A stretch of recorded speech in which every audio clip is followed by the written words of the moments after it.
நேயர்களுக்கு வணக்கம். இன்று நம்மோடு இணைந்திருப்பது திராவிட முன்னேற்ற கழகத்தின் சிந்தனையாளர் வல்லம் வசீர் அவர்கள். வணக்கம் சார். வணக்கம். இன்று முதல்வர் தலைமையில செயற்குழு கூட்டம் நடைபெற்றது. அதுல பல தீர்மானங்கள் நிறைவேற்றப்பட்டது. பல தீர்மானங்களை பற்றி பேசப்பட்டிருந்தது. அதை பற்றி உங்களுடைய கருத்து என்ன சார்? நீண்ட நாட்களுக்கு பிறகு திராவிட முன்னேற்ற கழகத்தினுடைய உயர்நிலை செயல் திட்ட குழு கூட்டம் இன்றைக்கு நடைபெற்றிருக்கிறது. கலைஞர் அவர்கள் இருக்கிற போது உயர்நிலை செயல் திட்ட குழுவுக்கு ஒரு பெரிய முக்கியத்துவம் எப்போதுமே இருக்கும். அண்ணன் ரகுமான் கான் போன்ற மூத்த நிர்வாகிகள் இப்படி பலர் அந்த உயர்நிலை செயல் திட்ட குழுவிலே இடம்பெற்றிருப்பார்கள். அதில் விவாதிக்கப்படுகிற அந்த நிகழ்வுகள் தான் அடுத்தடுத்து அந்த இயக்கத்தை அடுத்த கட்ட வளர்ச்சிக்கு எடுத்துச் செல்வதற்கு பயன்படுகிற ஒரு கூட்டமாக இருந்தது. நீண்ட நாட்களாக உயர்நிலை செயல் திட்ட குழு கூட்டம் நடைபெறவில்லை என்கிற ஒரு செய்தி கட்சிக்குள் இருந்து கொண்டே இருந்தது. இன்றைக்கு முதலமைச்சர் அந்த கூட்டத்தை தன்னுடைய தலைமையில் நடத்தி முடித்திருக்கிறார். குறிப்பாக இன்றைக்கு பல்வேறு தீர்மானங்களை நிறைவேற்றி இருக்கிறார்கள். அதில் ஒரு தீர்மானம், முதல் தீர்மானமாக முதலமைச்சருடைய செயல்பாடுக்கு பாராட்டு தெரிவிக்கப்பட்டிருக்கிறது. இந்திய துணை கண்டமே இன்றைக்கு திரும்பி பார்க்கிற இடத்தில் ஒரு அதிகாரத்தை முன்னோக்கி செல்கிற முன்னத்தி ஏறாக இந்திய துணை கண்டத்துக்கு திசை காட்டுகிற கருவியாக தமிழ்நாட்டினுடைய முதலமைச்சர் விளங்குகிறார் என்று எல்லாரும் புகழாரம் சூட்டுகிற இடத்தை நம்முடைய முதலமைச்சர் பெற்றிருக்கிறார். ஈதமான வளர்ச்சி, இந்த மக்கள் நலன் குறித்த சிந்தனை, செயல்பாடுகளில் முந்தி நிற்க வேண்டும் என்கிற உத்வேகம், தொழில் வளர்ச்சியை இந்த மாநிலத்தில் எப்படியாவது முன்னோக்கி எடுத்து செல்ல வேண்டும் என்கிற அந்த சீரிய தொலைநோக்கு பார்வை, இவையெல்லாம் முதலமைச்சரை இன்றைக்கு மற்ற மாநிலங்கள் தங்களுக்கு இப்படி ஒரு முதலமைச்சர் கிடைக்கவில்லையே என்று நினைக்கத்தக்க அளவுக்கு கொண்டு வந்து நிறுத்தி இருக்கிறது என்றுதான் சொல்ல வேண்டும். அப்படிப்பட்ட தீர்மானங்களை இன்றைக்கு உயர்நிலை செயல் திட்ட குழுவில் வடித்தெடுத்திருக்கிறார்கள். குறிப்பாக 2026 தேர்தலுக்கு திராவிட முன்னேற்ற கழகம் தயாராகி வருகிறது என்பதைத்தான் இன்றைய உயர்நிலை செயல் திட்ட குழு கூட்டத்தின் மூலமாக நான் உணர்ந்து கொள்கிறேன். அடுத்த கட்ட பாய்ச்சலுக்கு கலைஞர் அவர்கள் இருந்தபோது எப்படி உயர்நிலை செயல் திட்ட குழுவினுடைய கூட்டம் உரமாக அமைந்ததோ, அதிலே கூறுதிட்டப்பட்டிருக்கிற விவகாரங்கள் தான் அடுத்தடுத்த கட்டத்துக்கு திராவிட முன்னேற்ற கழகத்தை கொண்டு செல்லும் என்கிற அந்த நிலை இருந்ததோ, இப்போது மீண்டும் அதே நிலை உருவாகி இருக்கிறது. 2026 6 கால் பாய்ச்சல் என்று சொல்வார்கள். குதிரை வேகம் என்பது ஒரு 4 கால் எவ்வளவு பாய்ச்சலை தருமோ அதை விட 2 கால்கள் சேர்த்திருந்தால் 6 கால் பாய்ச்சலில் தயாராவதற்கு எவ்வளவு வேகம் தேவை என்பதை உணர்ந்து அத்தகைய சொல்லாடலை பயன்படுத்துவது என்பது இயல்பான ஒன்று. அந்த நிலையில் 6 கால் பாய்ச்சலுக்கு திராவிட முன்னேற்ற கழகத்தை எடுத்துச் செல்வதற்கு இந்த உயர்நிலை குழு கூட்டம் இன்றைக்கு நடத்தப்பட்டிருக்கிறது என்றுதான் நான் புரிந்து கொள்கிறேன். கண்டிப்பாக இந்த கூட்டத்துல முக்கியமா ஒன்றிய அரசு தான் கடுமையாக தாக்கியிருக்காங்களே, ஏன், எதனால ஒன்றிய அரசு மேல இவ்வளவு காட்டம்? ஒன்றிய அரசு ஒரு மாற்றாந்தாய் மனப்பான்மையோடு தமிழ்நாடு அரசை நடத்துகிறது என்பது நீண்ட நெடுங்காலமாக நாம் வைக்கக்கூடிய குற்றச்சாட்டு. குறிப்பாக நிதி பகிர்வு குறித்து நேற்றைக்கு கூட ஒரு நிலைப்பாட்டை தமிழ்நாடு எந்த அளவுக்கு வஞ்சிக்கப்படுகிறது என்பதை முதலமைச்சர் அவர்கள் அந்த கூட்டத்திலே வெளிப்படையாகவே பேசிவிட்டு வந்திருக்கிறார். ரொம்ப குறிப்பாக நாம் ஒரு செய்தியை சீர்தூக்கி பார்க்க வேண்டி இருக்கிறது. நம்மிடமிருந்து வசூலிக்கப்படுகிற நிதி நம்முடைய வளர்ச்சிக்கு கொடுக்கப்படுகிறதா என்று கேட்டால் முழுமையாக இல்லை என்பதுதான் யதார்த்தமான உண்மை. ஆனால் மற்ற மாநிலங்களில் இருந்து கொடுக்கப்படுகிற நிதிக்கு இன்னும் கூடுதலான நிதியை ஒன்றிய அரசு ஒதுக்குகிறது. உதாரணமாக சொல்ல வேண்டும் என்று சொன்னால், நம்மை விட குறைவான மழை பெய்திருக்கிற மாநிலமாக இருக்கிற குஜராத் மாநிலத்துக்கு குஜராத் மாநிலத்தில் மழை பெய்ததற்காக தேசிய பேரிடர் நிதி என்று அறிவிக்கப்பட்டு தேசிய பேரிடருக்கான தொகுப்பிலிருந்து அவர்களுக்கு நிதி ஒதுக்கினார்கள். நாம் இங்கே பேய்மழை பெருவெள்ளம் பெய்த போது சென்னையில் எப்படி பாதிக்கப்பட்டோம், தென் மாவட்டங்களில் எப்படியெல்லாம் பாதிக்கப்பட்டோம் என்பதை இங்கு வந்து கூட ஒரு ஆய்வை நடத்த முடியாத பிரதமர் இன்றைக்கு நமக்கு வாய்த்திருக்கிறார் என்பது தமிழ்நாட்டுக்கு இருக்கக்கூடிய பெரிய சாபக்கேடு என்றுதான் நான் சொல்வேன். இந்தியாவுக்கு இருக்கக்கூடிய சாபக்கேடு, ஏன் தமிழ்நாடு என்று சுருக்கி பார்க்க வேண்டும், இந்தியாவுக்கே இருக்கக்கூடிய சாபக்கேடு இன்றைக்கு அதுதான். ஏன் ஒன்றிய தொகுப்பிலிருந்து நீங்கள் 1 ரூபாய் கூட தரவில்லை? மாநில தொகுப்பிலிருந்து கொடுத்ததையே ஏதோ யாசகம் கொடுத்ததை போல நிர்மலா சீதாராமன் அம்மையார் பேசிய காட்சிகளை எல்லாம் நாம் பார்த்தோம். அது நமக்கு வர வேண்டிய உரிமை, நாம் பெற வேண்டிய தொகையை அவர்கள் கொடுத்தார்கள். அவர்கள் ஒன்றும் யாசகமாகவோ அல்லது இலவசமாகவோ, இன்னும் ஒருபடி மேலே சொல்ல வேண்டும் என்று சொன்னால் ஒன்றிய அரசு தொகுப்பிலிருந்தோ தரவில்லை. எங்கள் உரிமையை நாங்கள் கேட்டு பெற்றோம் என்கிற நிலையில் இந்த அரசு அதை கேட்டுக்கொண்டு வந்து பெற்று தந்தது. மழை பெய்ததற்கு பின்னால் ரேஷன் அட்டைதாரர்களுக்கெல்லாம் நிவாரண நிதி வழங்குவோம் என்று முதலமைச்சர் சொன்னார். யாரையாவது விட்டு வைத்தாரா முதலமைச்சர்? ஒரே ஒரு குடும்ப அட்டைதாரர் சென்னையில் எனக்கு நிதி கிடைக்கவில்லை என்று சொன்னால் இந்த அரசு அவர்களுக்கும் நிதியை கொண்டு போய் சேர்க்கும் என்கிற நிலையில் எல்லா குடும்ப அட்டைதாரர்களுக்கும் பாதிக்கப்பட்டவர் பாதிக்கப்படாதவர் என்கிற எல்லா நிலையில் இருக்கக்கூடியவர்களுக்கும் நிவாரணத் தொகை போய் சேர்ந்ததா இல்லையா? அதை மாநில அரசு தங்களுடைய நிதி வருவாயில் இருந்துதானே செய்தது. அதற்காக வேணும் ஒன்றிய அரசு ஒரு கரிசனத்தை காட்டியிருக்க வேண்டுமா இல்லையா? இல்லை. இன்னொன்று, முதலமைச்சர் குறிப்பாக மிக முக்கியமான செய்தி ஒன்றை பேசியிருக்கிறார். வழக்கமாக 46-48 ஆண்டு காலமாக இந்தியாவில் ஒரு நடைமுறை பின்பற்றப்படுகிறது. அதுவும் நிதி பகிர்வில் ஒரு நடைமுறை பின்பற்றப்படுகிறது. என்ன நடைமுறை? வருவாய் கூடுதலாக இருக்கிற மாநிலங்களுக்கு குறைவான நிதியை ஒதுக்குவது, வருவாய் குறைவாக இருக்கிற மாநிலங்களுக்கு கூடுதலான நிதியை ஒதுக்குவது. இது தட்டையாக பார்க்கிற போது ஆமாங்க, ஓட முடியாமல் இருக்கக்கூடிய மாநிலங்கள் ஓட வைப்பதற்கு ஊட்டச்சத்து தேவைப்படுகிறது, எனவே கூடுதலாக ஒதுக்குகிறோம். நன்றாக ஓடி மாரத்தானில் முதல் இடத்திற்கு வந்திருக்கக்கூடிய ஒரு மாநிலமாக ஒரு சில மாநிலங்கள் இருக்கிற போது அவர்களுக்கு ஊட்டச்சத்து அதிக அளவில் தேவைப்படவில்லை, எனவே குறைவாக கொடுக்கிறோம். இது ஒரு தட்டையான பார்வை. வெளியிலிருந்து பார்க்கிற போது இந்த பார்வை சரியாகப்படும்.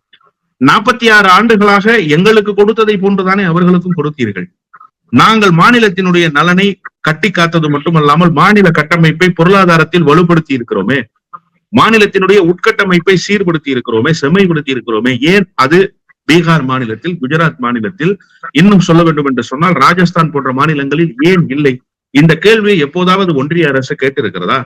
எங்களுக்கு ஒதுக்கியதை போன்றுதானே அவர்களுக்கும் துவக்கத்தில் ஒதுக்கினீர்கள். நாங்கள் வளர்ச்சியை அடைகிற போது அவர்களால் ஏன் வளர்ச்சியை அடைய முடியவில்லை? என்ன சிக்கல் இருக்கிறது? அப்ப நிர்வாக சிக்கல் என்ன? அங்கே முதலமைச்சர்கள் நல்ல முதலமைச்சர்களாக வாய்க்கப்பெறவில்லை, தொலைநோக்கு சிந்தனை கொண்டிருக்கிற முதலமைச்சர்களாக வாய்க்கப்பெறவில்லை. இன்னும் குறிப்பாக சொல்கிறேன், கலைஞர் போன்ற முதலமைச்சர் அந்த மாநிலங்களுக்கு கிடைக்கப்பெறவில்லை. இதுதானே யதார்த்தமான உண்மை. நீங்கள் கொடுத்த நிதியில் எங்களுடைய கட்டமைப்பையும் சரி செய்து கொண்டு உங்களுக்கும் கூடுதலான நிதி வருவாயை நாங்கள் பெற்றுத் தந்தது மட்டுமல்லாமல் நாங்கள் எங்களுடைய மாநிலத்தினுடைய சுய தேவைகளை பூர்த்தி செய்கிற அளவுக்கு எங்க மாநிலத்தினுடைய பொருளாதார கட்டமைப்பை வலுப்படுத்தி விட்டோமே. இது எங்களுடைய குறையா அல்லது உங்களுடைய குறையா? மற்ற மாநிலங்களோடு நீங்கள் ஒப்பிட்டு பார்க்கிற போது எங்கள் மாநிலம் வளர்ச்சி அடைந்த மாநிலம் என்று பேசுகிறீர்களே, இதைத்தான் முதலமைச்சர் பட்டவர்த்தனமாக அறிவித்திருக்கிறார். இந்த வளர்ச்சிக்கு யார் காரணம்? இந்த வளர்ச்சி மற்ற மாநிலங்களில் கிடைக்காமல் போனதற்கு என்ன நிர்வாக சிக்கல்கள் இருக்கிறது என்பதை கன்னத்தில் அறைந்தால் போல் முதலமைச்சர் ஒன்றிய அரசை நோக்கி கேள்வி எழுப்பியிருக்கிறார். இனி இதை வளர்ச்சி அடைந்த மாநிலம் என்று சொல்லப்படுகிற ஒவ்வொரு மாநிலமும் கேள்வியை எழுப்புவார்கள். முதல் மணியை முதலமைச்சர் எடுத்திருக்கிறார். எப்போதுமே முதலமைச்சர் தான் முதல் குரலை உயர்த்துவார் ஒன்றியத்துக்கு எதிராக. எல்லா நிலைப்பாடுகளிலும் மாநில சுயாட்சியினுடைய குரலாக முதலமைச்சருடைய குரல் தான் இருக்கும். அதே போல இந்த முறையும் மாநில சுயாட்சியினுடைய குரலாக முதலமைச்சருடைய குரல் ஒலித்திருக்கிறது.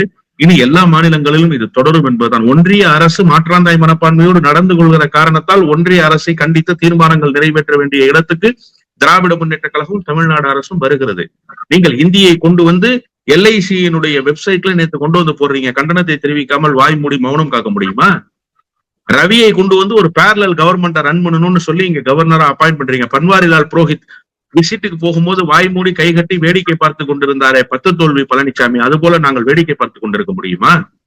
ஆளுநர்கள் வந்து துணைவேந்தர்களை அழைத்து கூட்டம் போடலாம் என்கிற நடைமுறையே இல்லாத போது துணைவேந்தர்களை அழைத்து ஒவ்வொரு பல்கலைக்கழகத்திலும் சீர்திருத்த நடவடிக்கைகளை மேற்கொண்டாரே பன்வாரிலால் புரோஹித், அப்போது வாய்மூடி கொண்டிருந்தாரே பழனிசாமி, அது போல வாய்மூடி கொண்டிருக்க முடியுமா? ஒரு முதலமைச்சர் தன்னுடைய அதிகார வரம்பு என்ன என்பதை உணர்ந்து செயல்படுகிறார். ஒரு முதலமைச்சர் தன்னுடைய அதிகார மையத்துக்குள் வேறு ஒருவர் தலையிடக்கூடாது, அதிலும் ஒன்றிய அரசுக்கு ஏஜென்ட் வேலை செய்கிற போஸ்ட்மேனாக இருக்கிற ஆளுநர் தலையிடக்கூடாது என்று சொல்கிறார். இதையெல்லாம் நீங்கள் செய்கிற போது நாங்கள் அதை கண்டிக்க வேண்டிய இடத்திலிருந்து கண்டிக்கிற தெம்பும் திராணியும் துணிச்சலும் தமிழ்நாடு முதலமைச்சருக்கு இருக்கிறது, திராவிட முன்னேற்ற கழகத்தினுடைய தலைவருக்கு இருக்கிறது. எனவே அவர் அதை செய்கிறார். எனவே இதை தொடர்ந்து செய்து கொண்டேதான் இருப்பார். இது ஒன்றிய அரசுக்கு எதிரான நடவடிக்கையா என்று கேட்டால் ஆம், எதிரான நடவடிக்கை தான். நீங்கள் தமிழ்நாடு அரசுக்கு எதிராக, தமிழ்நாடு நலனுக்கு எதிராக போகிற போது உங்களுக்கு எதிராக நாங்கள் சண்டமாரதம் செய்கிற இடத்தில் முந்தி நிற்போம் என்பதை ஒன்றிய அரசுக்கு வெளிப்படையாக அறிவிக்கிறது இந்த தீர்மானங்கள். அவ்வளவுதான். கண்டிப்பாக. ஏன் சார் தொடர்ந்து இந்த நிதி பகிர்வு முறையானது தமிழ்நாடோட வளர்ச்சியை தண்டிக்கிற மாதிரியும் தடுக்கிற மாதிரியும் இருக்கு? ஏன்னா இதற்கு முன்னதாக 15வது நிதிநிலை அறிக்கையில வந்து 41% விழுக்காடு கொடுக்கறதா சொல்லி 33.16% விழுக்காடு நிதி தான் வந்து ஒதுக்கியிருக்காங்க. ஏன் தொடர்ந்து இந்த மாதிரியான செயல்கள்ல ஒன்றிய அரசு வந்து ஈடுபடுதுன்னு நினைக்கிறீங்க? ஒன்றிய அரசை பொறுத்தவரையிலே ஒன்றிய அரசுக்கு இங்கே நிதி ஒதுக்குவதன் மூலமாக எந்த நன்மையும் கிடைக்கப்பெற போவதில்லை என்பதுதான் அவர்களுடைய பொலிட்டிக்கல் கால்குலேஷன், அரசியல் கணக்கு என்பது அவர்களுக்கு தேர்தலில் எத்தனை இடங்கள் பாஜகவுக்கு கிடைக்கப்பெறும் இந்த மாநிலத்திலிருந்து, பாஜக இந்த மாநிலத்தில் எத்தகைய வளர்ச்சியை பெறுகிறது. பீகாருக்கு நிதி ஒதுக்குவதன் மூலமாக பீகாரினுடைய ஆட்சி அதிகாரத்தை பாஜகவால் கைப்பற்ற முடியும். கடந்த காலங்களில் கைப்பற்றி இருக்கிறார்கள். இப்போது இருக்கிற நிதிஷ்குமார் கூட பீகாரினுடைய முதலமைச்சர், அந்த கட்சியினுடைய தலைவர் என்பதையெல்லாம் தாண்டி அவர் தேசிய ஜனநாயக கூட்டணியினுடைய முதலமைச்சர் என்றுதான் பாரதிய ஜனதா கட்சி பார்க்கிறது. அதனால்தான் பாரதிய ஜனதா கட்சியினுடைய தேசிய ஜனநாயக கூட்டணியில் அங்கம் வகிக்கிற சந்திரபாபு நாயுடுவை ஒரு மாதிரியாகவும் நிதிஷ்குமாரை வேறு மாதிரியாகவும் அவர்கள் நடத்துகிறார்கள். என்ன காரணம்? ரெண்டு பேருமே கூட்டணியில் இருக்கிறார்கள், ரெண்டு பேருமே ஒரு மாநிலத்தினுடைய முதலமைச்சர்கள், இருவரையும் ஒரே மாதிரி நடத்த வேண்டும் அல்லவா? இவர்களுக்கு தெலுங்கானாவில், ஆந்திராவில் ஆட்சி அதிகாரத்தை கைப்பற்ற முடியாது என்கிற சூழல் தான் இப்போது வரை நிலவுகிறது. குறிப்பாக தென் மாநிலத்தில், அது கர்நாடகா மட்டும் கொஞ்சம் விதிவிலக்கு, ஏனைய மாநிலங்களில் அவர்களால் நேரடியாக ஆட்சி அதிகாரத்தை கைப்பற்ற முடியாது. ஆனால் பீகாரில் அப்படி அல்ல, ஆட்சி அதிகாரத்தை கைப்பற்ற முடியும் என்கிற ஒரு சூழல் இப்போது அந்த கட்சிக்கு நிலவுகிற காரணத்தால் குஜராத் போன்ற மாநிலங்களுக்கு, பீகார் போன்ற மாநிலங்களுக்கு அவர்கள் இயல்பாகவே கூடுதல் நிதியை ஒதுக்குவார்கள். ஆனால் ஒரு ஒன்றிய அரசு இப்படி நடந்து கொள்ளலாமா? தமிழ்நாடு முதலமைச்சர் அவர்கள் முதலமைச்சராக பொறுப்பேற்ற போது ஒரு செய்தியை பேசினார். அதுதான் ஒரு தலைவருக்குரிய பண்பு, ஒரு முதலமைச்சருக்குரிய பண்பு. எனக்கு வாக்களித்தவர்களுக்கும் சரி, எனக்கு வாக்களிக்காதவர்களுக்கும் சரி சேர்ந்து நான் பணியாற்ற போகிறேன். எனக்கு வாக்களிக்காதவர்கள் ஏன் வாக்களிக்க தவறிவிட்டோம் என்று வருந்துகிற வகையில் என்னுடைய பணிகள் இருக்கும்னு சொன்னார். இதுதான் ஒரு தலைவருக்கான தலைமை பண்பு. அப்படித்தானே ஒரு பிரதமர் வெளிப்பட வேண்டும், அப்படித்தானே ஒன்றிய அரசினுடைய அமைச்சர் பெருமக்கள் வெளிப்பட வேண்டும். ஆனால் இவர்கள் எப்படி வெளிப்படுகிறார்கள் என்று கேட்டால், எங்களுக்கு நிதி ஒதுக்குவதன் மூலமாக என்ன நன்மை கிடைக்க போகிறது? ஒரு நாடாளுமன்ற உறுப்பினரை கொடுப்பீர்களா நீங்கள்? ஒரு சட்டமன்ற உறுப்பினர்களை நாங்கள் தனித்து போட்டியிட்டால் கொடுப்பீர்களா?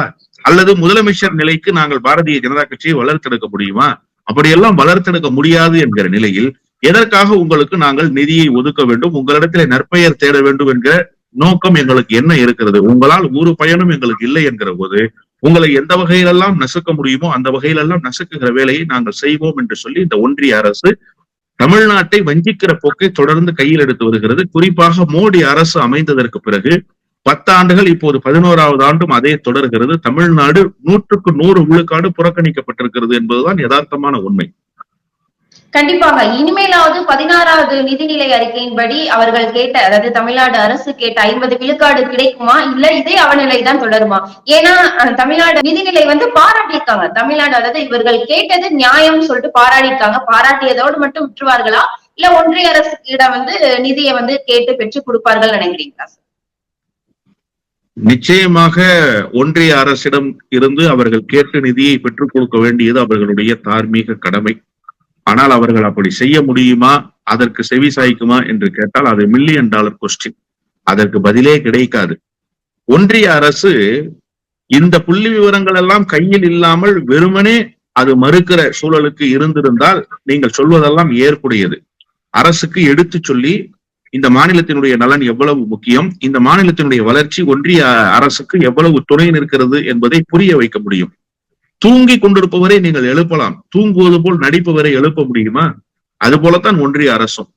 நிதி ஒதுக்குவதில் அவர்களுக்கு உண்மையான புரிதல் இல்லை, இடர்பாடுகள் இருக்கிறது என்று சொன்னால் நீங்கள் சொன்ன இந்த பரிந்துரைகள் ஏற்புடையதாக இருக்கும். அதற்கு செவி சாய்க்கும் ஒன்றிய அரசு. கடந்த காலங்களில் வாஜ்பாய் தலைமையிலான அரசும் சரி, மன்மோகன் சிங் தலைமையிலான அரசும் சரி, நரசிம்மராவ் தலைமையிலான அரசிலும் சரி, இப்படி பல்வேறு புரிதல் குளறுபடிகள் இருந்தபோது, புரிதல் குறைபாடு இருந்தபோது இது போன்ற எடுத்துச் சொல்லுகிற நடவடிக்கையின் மூலமாக ஒன்றிய அரசிடத்திலே நிதி பகிர்வதில் ஒரு பெரிய மாற்றங்கள் நிகழ்ந்திருக்கிறது என்பதை யாரும் மறுக்கவே முடியாது. ஆனால் இந்த அரசு வேண்டுமென்றே திட்டமிட்டு செய்கிற அரசாக இருக்கிற போது இனி வரும் காலங்களிலும் இந்த அரசிடத்திலே மாற்றம் இருக்கும் என்று நான் நம்பவில்லை. ஆனால் ஒரே ஒரு நம்பிக்கை ஒலிக்கிற்று. கடந்த காலத்தில் இருந்ததை போல மிருகபலத்தோடு மோடி அரசு இன்றைக்கு இருக்கிறதா என்று கேட்டால் இல்லை. மாறாக எதிர்கட்சிகள் வலுப்பட்டிருக்கிற ஒரு நிலை இன்றைக்கு இந்திய நாடாளுமன்றத்தில் உருவாகி இருக்கிறது. இதுவரை மோடி எதிர்கட்சி தலைவரையே சந்தித்ததில்லை. இப்போதுதான் முதல் முறையாக தன்னுடைய வரலாற்றில் நாடாளுமன்றத்தில் ஒரு எதிர்கட்சி அந்தஸ்து பெற்றிருக்கக்கூடிய எதிர்கட்சி தலைவரை சந்திக்கிறார். அதனால்தான் நாடாளுமன்றத்தில் பதில் சொல்ல முடியாமல் மோடி தடுமாறுகிறார். யாருமே இல்லாத போதே மோடியால் பதில் சொல்ல முடியாது என்பதுதான் யதார்த்தமான உண்மையாக இருந்தாலும் கூட இப்போது பலமான எதிர்கட்சிகள் அமைந்ததற்கு பிறகு மோடி நாடாளுமன்றத்துக்கு வருவதற்கே அஞ்சுகிறார். முதல் மசோதாவே அவருக்கு கை கொடுக்காமல் போகிற அளவுக்கு ஒரு மோசமான சூழல் மோடிக்கு நாடாளுமன்றத்தில் நிலவுகிறது என்பது யதார்த்தமான உண்மை. இதை சீர்தூக்கி பார்க்கிற பொழுது நிச்சயமாக நிதி தாக்கல் செய்யப்படுகிற, பட்ஜெட் தாக்கல் செய்யப்படுகிற அந்த காலகட்டத்தில் மாநில நலனுக்காக மிகப்பெரிய குரலை எதிர்க்கட்சிகள் உயர்த்துவார்கள். அதன் மூலமாக ஒன்றிய அரசுக்கு நெருக்கடி கொடுக்க முடியும் என்று நான் உறுதியாக நம்புகிறேன். ஜனநாயகத்தின் மூலமாகத்தான் இவர்களிடத்திலே பெற முடியுமே தவிர பரிந்துரையின் மூலமாகவோ அல்லது இது போன்ற குழுக்களினுடைய சிபாரிசுகளின் மூலமாகவோ ஒன்றிய அரசை செவிசாய்க்க வைக்க முடியாது என்றே நான் நம்புகிறேன்.